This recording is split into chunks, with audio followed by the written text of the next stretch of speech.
Saint-Esprit de Dieu, merci pour la visitation que tu emmènes ici à Ivry-sur-Seine. Merci pour les transformations qui ont lieu maintenant.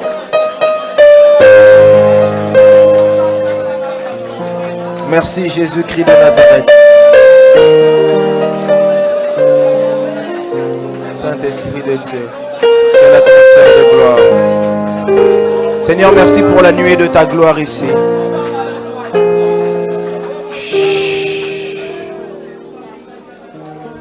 J'aimerais que tu puisses rester silencieux. J'aimerais que tu puisses vraiment rester silencieux pendant quelques instants. Si tu peux m'aider avec ton silence.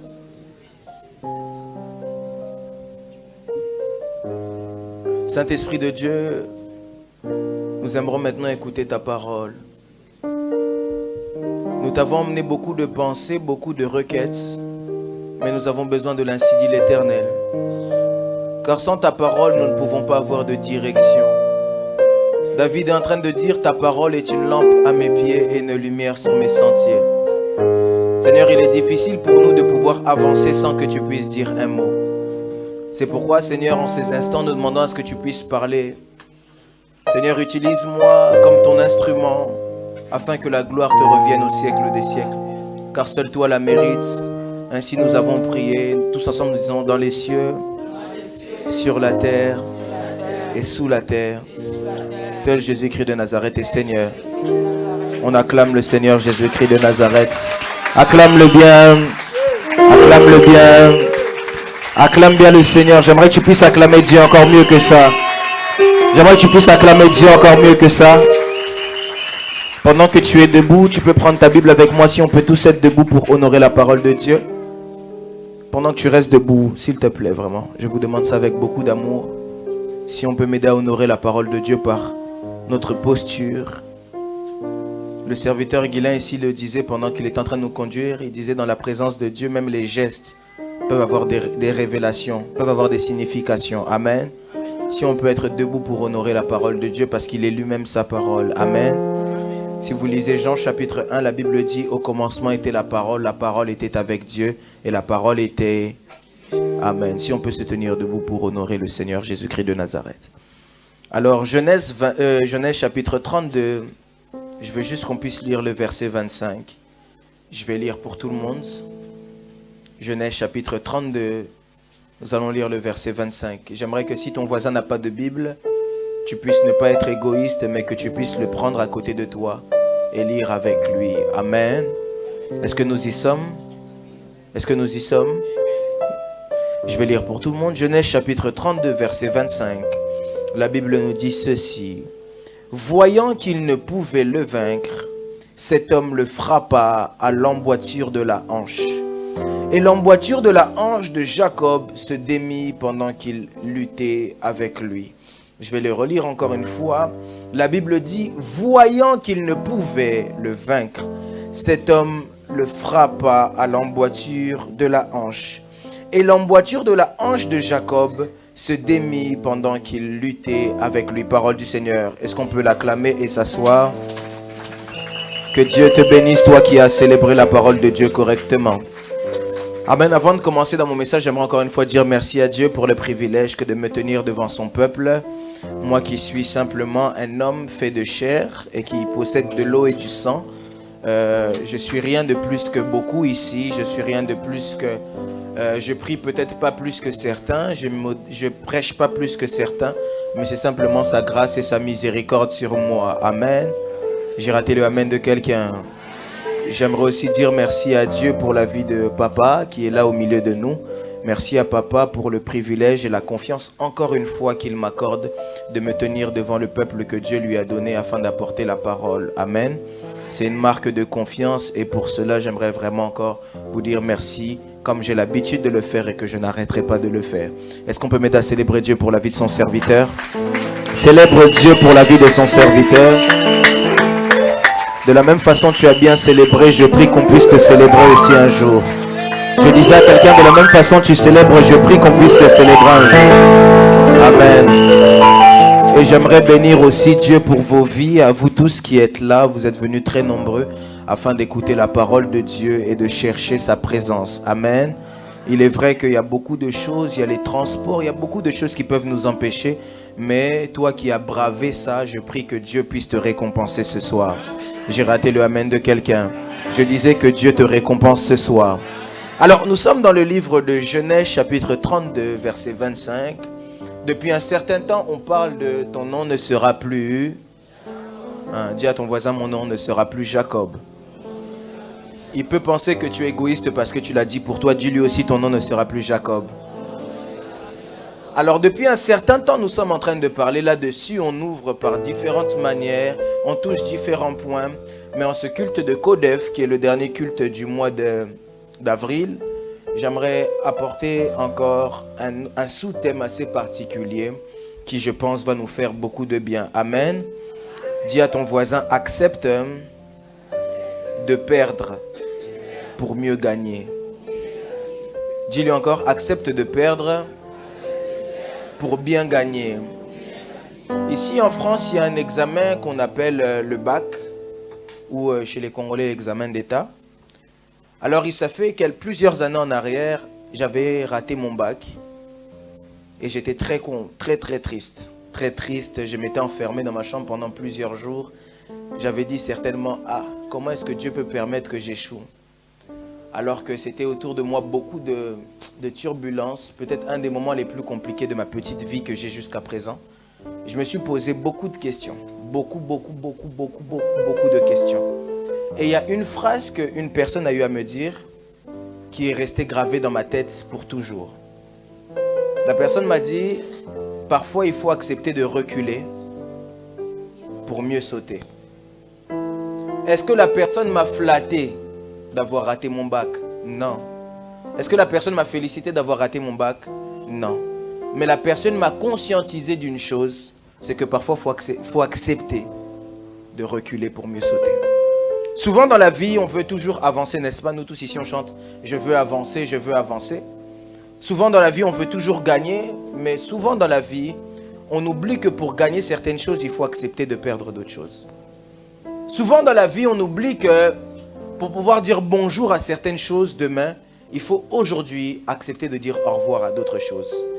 Et cela dans tous les domaines de la vie. Si vous voulez, exemple, entrer dans le mariage, il faut accepter de dire au revoir au célibat. Parce que le célibat a aussi des avantages, vous savez ça? Le célibat a aussi des avantages. C'est-à-dire, par exemple, un homme marié, tous les jours, on va lui demander, tu vas où? Tu sors où? Tu fais quoi? Ce qui est totalement normal. Mais quelqu'un qui est célibataire comme moi, on ne me demandera pas ça. Parce que ceci a un avantage quelque part. Est-ce que quelqu'un me dit amen? Quelqu'un n'a pas dit amen. Être marié aussi des avantages. Amen. Et chaque domaine dans la vie peut avoir des avantages comme des désavantages.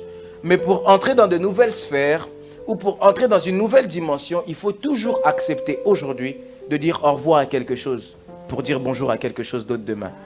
Je prie dans le nom de Jésus-Christ de Nazareth que cette soirée soit la soirée où tu dis au revoir à ton nom de Jacob pour dire bonjour à ton nom d'Israël. Vous remarquerez avec moi une chose dans ce texte. Jacob a dû accepter de perdre quelque chose pour gagner quelque chose de nouveau. Parce que lorsque l'ange lui pose la question, quel est ton nom? Il lui pose la question après. Mais avant ça, l'ange a posé un acte qui me tourmente beaucoup. L'ange a posé un acte qui me perturbe vraiment. L'ange frappe Jacob à l'emboîture de la hanche. Et quand je me pose la question, pourquoi est-ce que l'ange fait ça? La Bible dit parce que l'ange a vu qu'il ne pouvait pas le vaincre.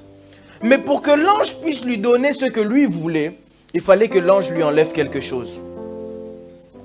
Pour que l'ange puisse lui accorder ce qui était le désir de son cœur, il fallait que l'ange aussi lui enlève quelque chose. Vous savez, dans la vie, il n'existe rien de gratuit. Dans la vie, tout ce qu'on demande ou tout ce dont on a besoin mérite une monnaie d'échange. Même dans le monde spirituel, il existe la monnaie d'échange. C'est la foi. La Bible dit que Dieu est le consommateur de quoi? De notre foi. Quand lui, on lui donne la foi, lui, en échange, nous donne le miracle. Je prie pour un homme, une femme de foi ici ce soir. Je prie qu'accompagné de ta foi, Dieu puisse te donner un miracle. J'ai raté le amen de quelqu'un. Je disais qu'accompagné de ta foi, Dieu te donne le miracle.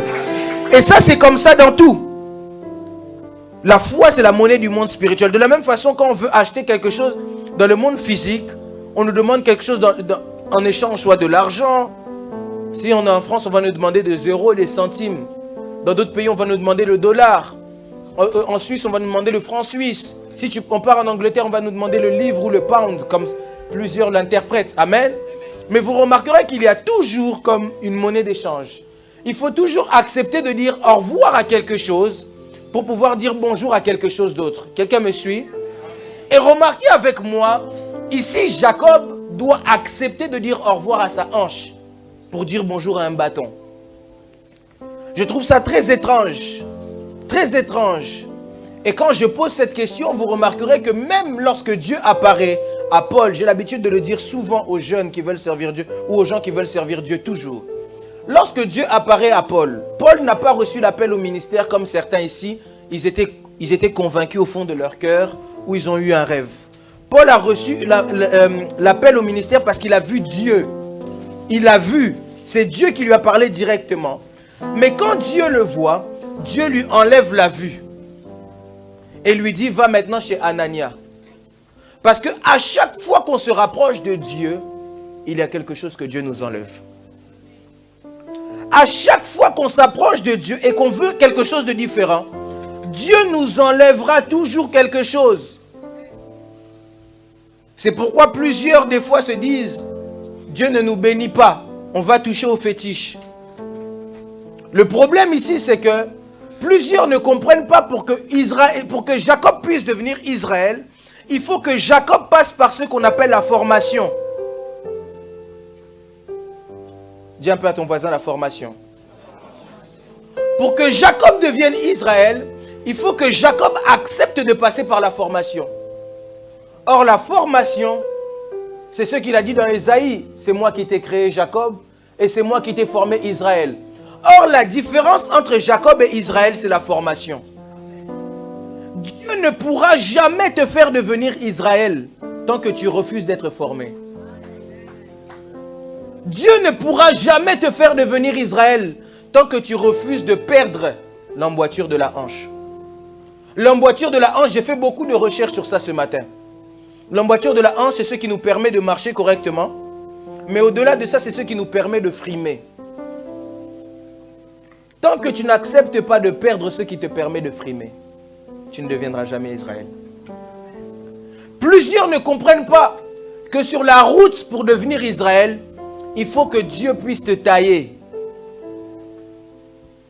Lorsque tu veux devenir Israël, il faut savoir que devenir Israël, c'est accepter de passer dans les mains du potier. Lorsque tu veux devenir Israël, il faut savoir que pour devenir Israël, il faut que je passe dans les mains de qui? Or, lorsqu'un potier reçoit l'argile, il a besoin fois finango, il faut qu'il écarte. Accepte que Dieu te conduise comme lui veut te conduire. Je ne veux pas être long, comme ça on va conduire après un moment de prière. Satan, lorsqu'il veut te donner quelque chose, Satan te donne tout comme tu veux. Il prend ta vie en échange. Mais remarquez une chose, Satan te donne quelque chose sans t'assurer de le garder. Mais quand Dieu veut te donner quelque chose, il ne te donne jamais quelque chose dans le néant. J'expliquais à quelqu'un qu'à chaque fois que Dieu te donne quelque chose, il te donne 2 commandements en même temps. À chaque fois que Dieu te donne quelque chose, il faut savoir ça, Dieu te donne 2 commandements d'office. Le premier commandement, il te donne de garder. Le deuxième commandement, il te donne de cultiver. À chaque fois que Dieu t'accorde quelque chose, quel que ce soit le mariage, que ce soit les enfants, que ce soit la bénédiction, que ce soit l'argent, Dieu te donne directement quoi? 2 commandements. Garder et cultiver. Mais quand Dieu qui te donne ces 2 commandements de garder et de cultiver, ne peut pas te donner dans le néant. Dieu a besoin que tu puisses accepter d'être formé. Vous savez pourquoi est-ce que le premier Adam a échoué? Parce qu'il a tout eu d'un coup. On a pris Adam, on l'a posé, Adam avait déjà tout. C'est pourquoi Adam a échoué. Adam avait tout pour lui. Tout ce dont il avait besoin, il avait déjà. C'est pour ça qu'il avait la facilité d'échouer. Mais le deuxième Adam n'a pas échoué parce que Christ a accepté le processus. De passer d'enfant à de passer à la grande personne. Lorsque tu veux devenir Israël, accepte que Dieu te forme. Dieu ne peut pas te redonner la renommée s'il sait que tu n'as pas les qualités pour la garder. Avec Dieu, le plus important, je l'ai dit, je crois, il y a 2 semaines, c'est la fin. Comment est-ce que tu arrives? La Bible dit que Dieu fait sortir les enfants d'Israël de captivité. Et il se disait en lui-même, regardez les projets de Dieu. Il se disait en lui-même, je ne les ferai pas passer par le chemin le plus court. Parce que s'ils passent par le chemin le plus court, ils vont perdre ce que je veux leur donner. La liberté que je les donne, ils vont la perdre. Mais je le ferai passer par le chemin le plus long, afin qu'ils puissent la garder. Parce que s'il y a une chose que vous devez savoir avec Dieu, c'est que Dieu veut passer par le processus pour que ce soit sûr et certain. Dieu est un Dieu de processus. Dieu veut te faire passer par le processus pour que tu arrives assurément. La vitesse n'est pas ce qui importe Dieu. Dieu peut te donner la vitesse.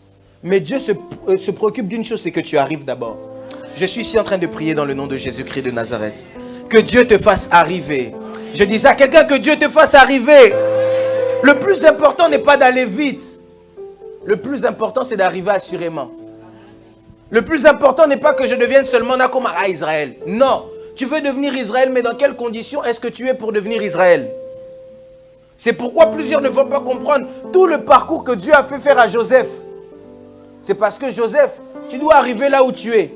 Mais si tu arrives là où tu es seulement en étant papa chéri, il y a beaucoup de choses que tu vas ignorer. L'emboîture de la hanche. Accepter de perdre. Comme papa aime le dire, quitta. Tu veux être élevé, mais tu es encore orgueilleux. Tu veux être élevé, mais tu n'as pas l'humilité. Dieu est le plus grand des investisseurs. Quand Dieu investit, il veut être sûr et certain qu'il puisse récolter demain. Maintenant, il veut investir en toi, mais avant d'investir, il veut te donner la forme qu'il faut. Jacob, tu peux devenir Israël, mais avant que tu deviennes Israël, il faut qu'on casse encore la chose qui te permet de frimer. Jacob, c'est l'emboîture de la hanche. Toi, c'est quoi? Peut-être qu'il faut qu'on coupe ta langue. Jacob, c'est l'emboîture de la hanche. Toi, c'est quoi? Peut-être qu'il faut qu'on change quelque chose dans ton entourage. Je l'ai dit il y a quelque temps. Avec Dieu. Bon, ça peut être compliqué de le comprendre. Je le dis d'abord en français. Après, je vais essayer de le dire en lingala. Toute leçon non apprise, ou non, toute leçon non acquise sera reprise jusqu'à maîtrise. Comment est-ce que je peux dire ça en lingala? Parce que je sais que ça peut paraître compliqué. Avec Dieu, toute leçon non acquise sera reprise jusqu'à maîtrise. Comment dire? Est-ce qu'on peut m'aider? Comment je peux dire ça en lingala? Malakisi nyonso oyo moto asimbite bakoyeba kobotola ngo titango koma kimia. Non, c'est pas bien traduit. Parce que kobotola c'est kolongola, non? Acquise. Non. Toute leçon non acquise. Oui, vandité. Voilà. Sera reprise. Oko bandela. Oko zongelango. D'accord. Jusqu'à ce que tu maîtrises. Voilà. Avec Dieu, si tu n'acceptes pas Babouko Hanche, il va recommencer jusqu'à ce que tu vas accepter. C'est pourquoi vous allez voir des gens, on leur parle du brisement, il va dire, mais le brisement dure comme ça. Parce que le problème, c'est que tu n'as pas encore accepté le brisement. On te brise, mais tu reviens comme tu étais. On va encore continuer à te briser. Jacob ne peut jamais devenir Jacob si on ne le coupe, on ne le casse pas la hanche. Et quand Dieu te casse la hanche, il ne casse pas la hanche seulement pour t'embêter. Quand Dieu te cache la hanche, c'est parce qu'il sait que s'il t'enlève la hanche, il t'ajoute le bâton. Dieu sait que s'il t'enlève la hanche fait que tu dépends de toi-même. Mais quand il te met le bâton, fait que tu dépends de qui? Parce que le bâton, c'est l'image du Saint-Esprit. Le problème de toi, c'est que tu veux te suffire à toi-même. Et tant que tu n'acceptes pas de perdre le toi, tu ne peux pas devenir Dieu. Un de mes pasteurs avant me disait, évangéliste Jean-Denis qui m'a baptisé, il me disait, quand quelqu'un dit trop moi, il est 3 choses. Malheureux, orgueilleux, insensé. Tant que tu n'es pas capable de libérer le moi, tu ne peux pas dépendre de lui. Tant que tu ne peux pas abandonner le moi, le lui ne peut pas s'asseoir. Or, le plus important pour que Jacob puisse devenir Israël, il faut que par moi, sa vie soit vue. Il faut que par ce que je suis, on ne me voit plus moi, mais qu'on voit lui. Mais le problème, tu ne peux pas devenir Israël parce que tant que tu ne deviendras Israël, si tu deviens Israël avec la condition que tu as, tu vas créer des dégâts. C'est comme un enfant. Si on donne le pouvoir à un enfant, ça devient très dangereux. Vous savez que le feu a beaucoup de bénéfices. Hein? Le feu, ça nous permet de nous chauffer. Le feu, ça nous permet de nous nourrir. Ça nous permet de faire beaucoup de choses.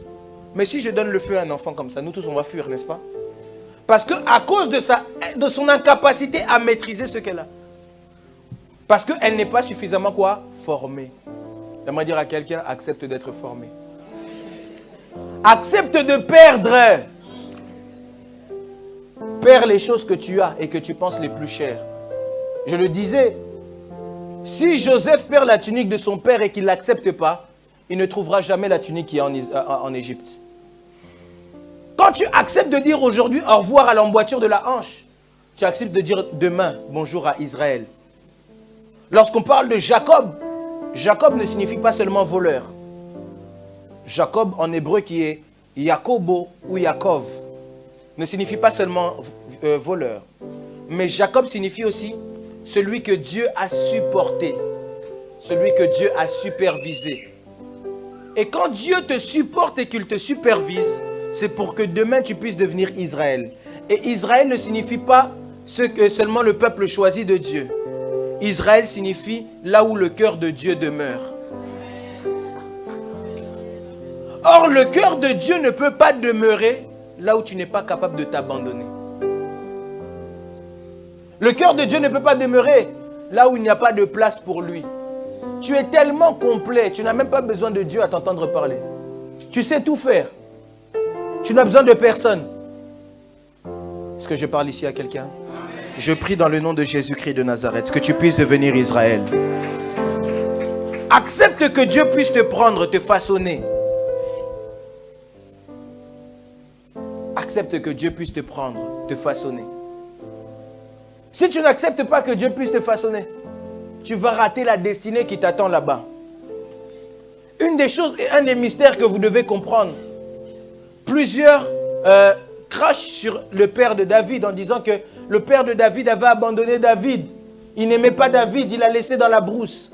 Écoutez, si David ne passe pas dans la brousse, David ne peut pas gagner Goliath. Si David ne peut pas gagner Goliath, David ne peut pas devenir roi.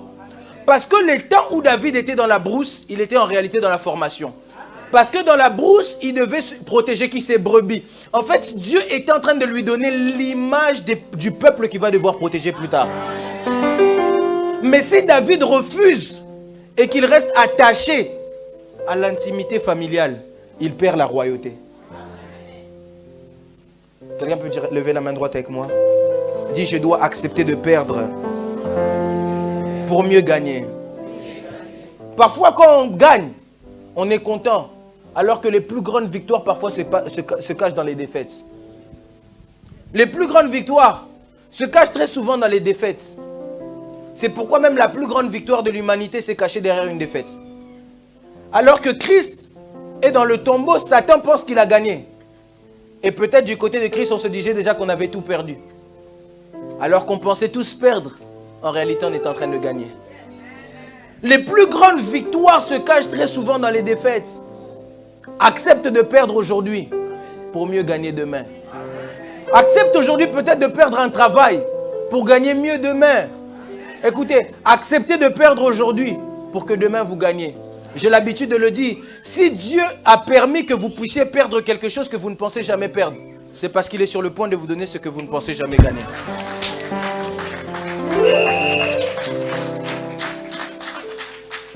Jacob a perdu tout. Joseph a perdu l'affection de son père. Mais Joseph ne savait pas qu'il allait gagner un trône. C'est que parfois on s'attache. Ce n'est pas forcément bien. Apprenez à aimer ce que Dieu vous impose. Papa, je me suis rendu compte d'une chose dans la Bible. Jacob voulait Léa, Rachel.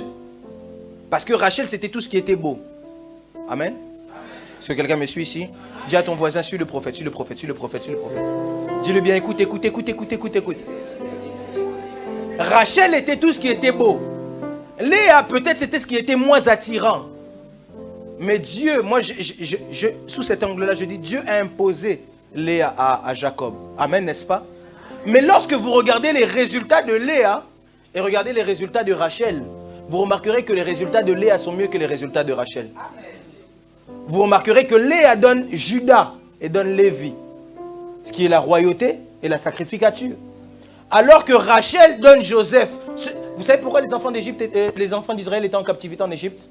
C'est à cause de Joseph.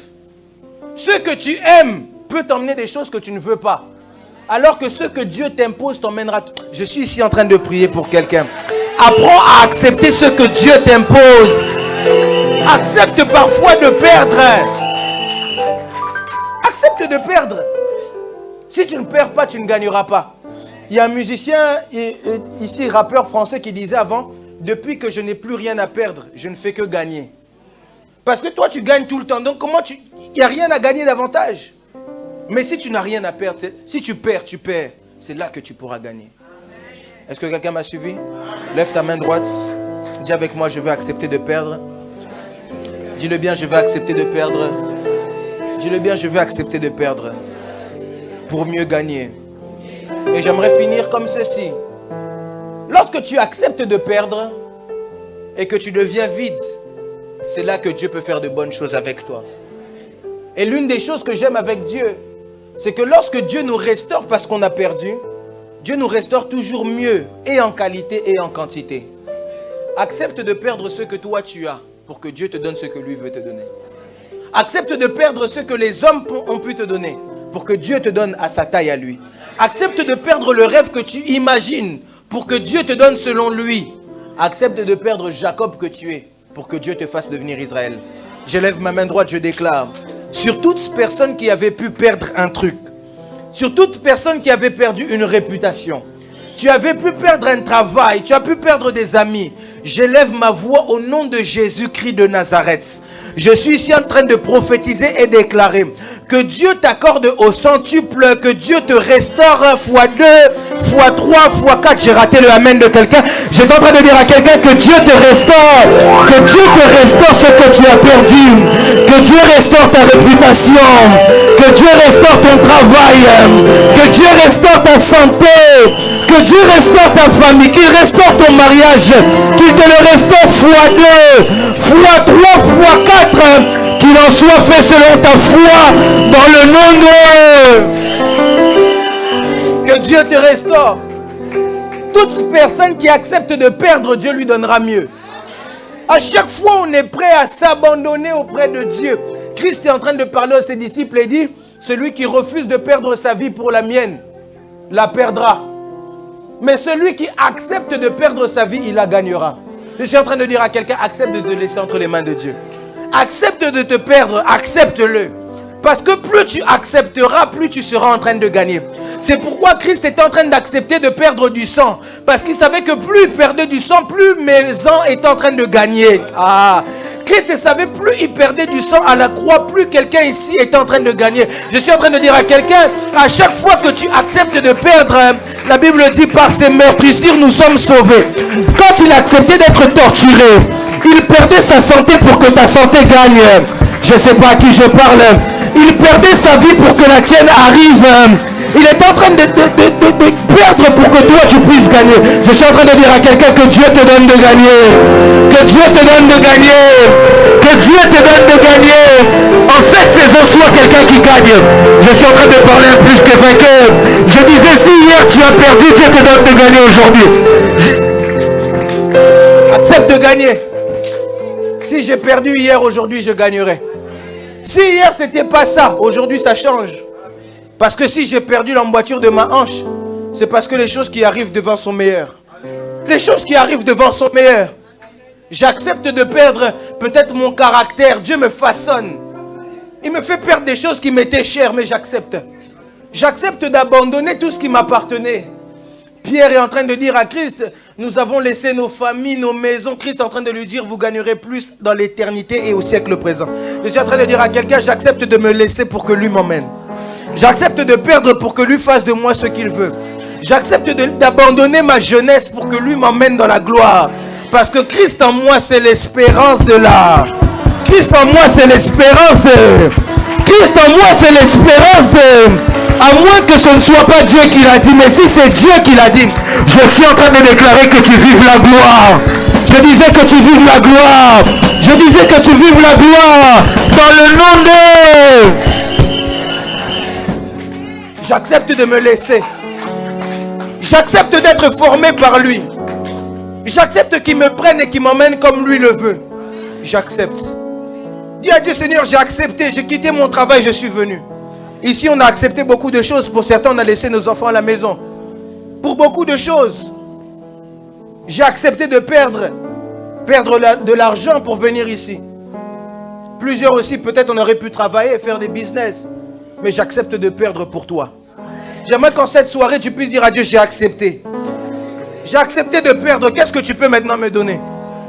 J'ai accepté parfois qu'on puisse me critiquer, mais qu'est-ce que tu puisses me donner? Qu'est-ce que tu peux me donner? Il dit, j'ai accepté qu'on puisse me critiquer. J'ai accepté parfois de perdre un statut que j'avais. J'accepte. Mais à cause de ce que j'ai accepté, combien est-ce que je peux gagner? J'aime le dire à Dieu, je t'ai donné ma jeunesse, j'accepte. Alors que tout le monde est en train de faire autre chose, moi j'ai accepté de perdre. J'ai perdu des activités. J'ai perdu parfois des amis. J'ai accepté de perdre. Mais qu'est-ce que tu peux me donner? J'accepte, mais qu'est-ce que maintenant toi Seigneur tu me donnes? J'ai accepté, tu m'as frappé à l'emboîture de la hanche. Je me souviens, quand j'ai commencé, je jouais au football. J'avais un certain niveau quand même. Par la grâce de Dieu, j'avais quand même un certain niveau. Et quand j'ai commencé à servir à l'église, le temps ne me permettait pas. Je me souviens, ma dernière année, j'étais même capitaine. On jouait en Régional 1 à l'époque à Fleury. C'était très compliqué pour moi. Des fois, je ratais l'entraînement parce que je devais servir à l'église. C'était très compliqué. Et l'année d'après, j'ai dit à Dieu seulement, j'arrête le foot. C'était très dur pour moi. J'ai accepté de perdre. Mais Seigneur, qu'est-ce que tu peux me donner? Moi, j'ai accepté de perdre. Nous tous ici, on a sûrement perdu des choses. Seigneur, il y en a même, ils ont abandonné des travails pour venir au culte le dimanche. On a accepté parfois même de se séparer de certaines personnes. J'aimerais imaginer Abraham. J'ai accepté de quitter ma famille, ma patrie. Mais Seigneur, qu'est-ce que tu peux me donner? S'il a dit à Abraham, lorsque tu acceptes de perdre, moi je rendrai ton nom grand. Je suis ici en train de déclarer à quelqu'un, à cause de tout ce que tu as laissé, que Dieu rende ton nom grand. J'ai raté le amen d'un homme de foi. J'étais en train de parler à quelqu'un, à cause de ce que tu as accepté de perdre, que Dieu rende ton nom grand. J'ai raté le amen d'une femme de foi. Je disais, à cause de ce que tu as accepté de perdre, que Dieu rende ton nom grand. Je ne sais pas qu'est-ce que tu as laissé, mais que Dieu rende ton nom grand. J'ai accepté. J'ai laissé beaucoup de choses. Dis-le à Dieu, j'ai laissé beaucoup de choses. L'ange m'a frappé à l'emboîture de la hanche. Qu'est-ce que je peux faire? Dis à Dieu, parfois mes amis sortent avant en soirée. Moi, je ne vais pas. Parfois, toute ma famille est ici, mais moi, on me dit, ayo, koko tamasolo na bisote. J'ai accepté de perdre. Mais qu'est-ce que Dieu peut me donner? Je suis en train de dire à quelqu'un, il est le rémunérateur. Je dis à quelqu'un, il est le rémunérateur. Je dis à quelqu'un, il est le rémunérateur. Lève-toi là où tu es, on va prier. Lève-toi là où tu es, on va prier. Je vais juste te donner un sujet, après je vais laisser la parole à papa. Lève-toi là où tu es, lève-toi où tu es. J'aimerais que tu puisses dire à Dieu, Seigneur, j'ai accepté de perdre, je me livre à toi. J'accepte de laisser ma vie entre tes mains. Seigneur, maintenant, emmène-moi à devenir Israël. Est-ce que quelqu'un peut élever sa voix? Est-ce que quelqu'un peut élever sa voix et prier? Si tu sais que tu n'as pas encore accepté, dis à Dieu, j'accepte même de laisser mon orgueil. Il faut que tu puisses l'accepter. J'accepte même de laisser ma fierté, je la laisse. J'accepte d'oublier que je suis un homme riche. Je viens, je me mets à genoux devant toi. J'accepte même de laisser ce qui m'appartient. Je peux être ministre, mais dans ta présence, j'accepte d'oublier toutes ces choses. Seigneur, fais de moi ce que tu veux. Est-ce que quelqu'un a élevé sa voix et prié? Élève ta voix, prie, élève ta voix, prie, élève ta voix, prie, élève ta voix, prie, élève ta voix, prie. J'aimerais que tu puisses prier avec force. J'aimerais que tu puisses prier avec force. J'aimerais que tu puisses prier avec force. J'aimerais que tu puisses prier avec force. J'aimerais que tu puisses prier avec force. J'aimerais que tu puisses prier avec force. J'aimerais que tu puisses prier avec force, avec force. Élève ta voix, prie le Seigneur.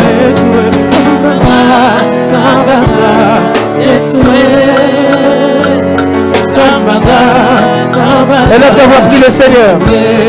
Dis à Dieu, j'ai accepté de perdre. Dis à Dieu, j'ai accepté de perdre.